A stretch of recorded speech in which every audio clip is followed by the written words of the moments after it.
अस्सलाम वालेकुम। Power of dream में वेलकम। पंजाब की खूबसूरत तरीन तवाइफ जिसका नाम मोरा था।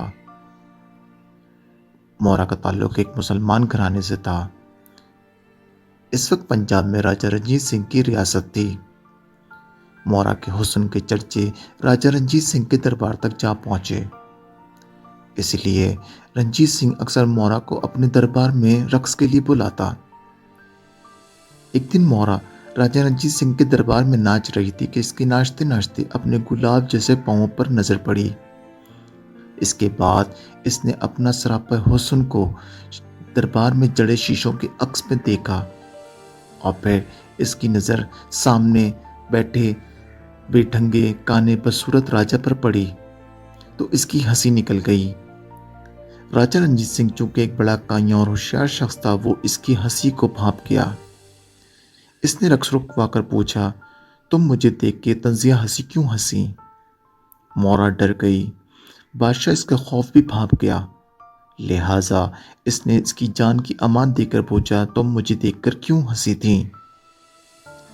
मोरा ने हाथ जोड़कर कहा, हुजूर, मैंने पहले शीशे में अपना सरापा देखा।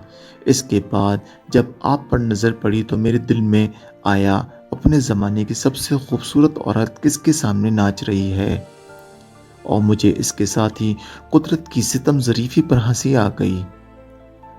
रंजीत सिंह ने कहका लगाया और कहा, मोरा, दुनिया जब बन रही थी इस वक्त रब के सामने दो कतारें लगी थीं। एक कतार में खूबसूरती, जहानत और इल्म के मुतलाशी लोग खड़े थे, जबकि दूसरी कतार में सिर्फ रब के करम के लोग मुतमम्नी थे। तुम इस वक्त पहली कतार में थी और मैं दूसरी। रब ने तुम्हारी भी सुनी और मेरी भी, इसलिए तुम खुश शक्ल हो गई और मैं खुश नसीब। और ये दुनिया की हकीकत है कि खुश शक्ल, खुश इल्म और खुश अक्ल लोगों को नसीब वालों के दरबार में नाचना पड़ता है। लिहाजा तुम नाच रही हो और मैं खुश हो रहा हूँ, बात सिर्फ इतनी है।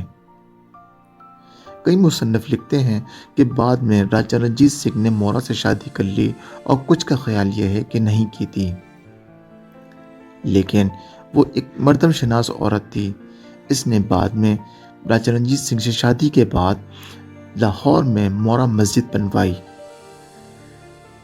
दोस्तों, आपको ये किस्सा सुनाने का मकसद ये है कि जब भी आप अपने रब से अपने इल्म, अपनी खूबसूरती के लिए दुआ करें तो इसके साथ अपने मुक़द्दर और अपने नसीब के लिए भी दुआ करें, क्योंकि हज़रत अली करमुल्लाह वजह का कौल है कि रब से जब भी मांगो मुक़द्दर मांगो, अक्ल नहीं, क्योंकि मैंने बड़े बड़े अक्ल वालों को मुक़द्दर वालों के दरों पर खड़ा देखा है।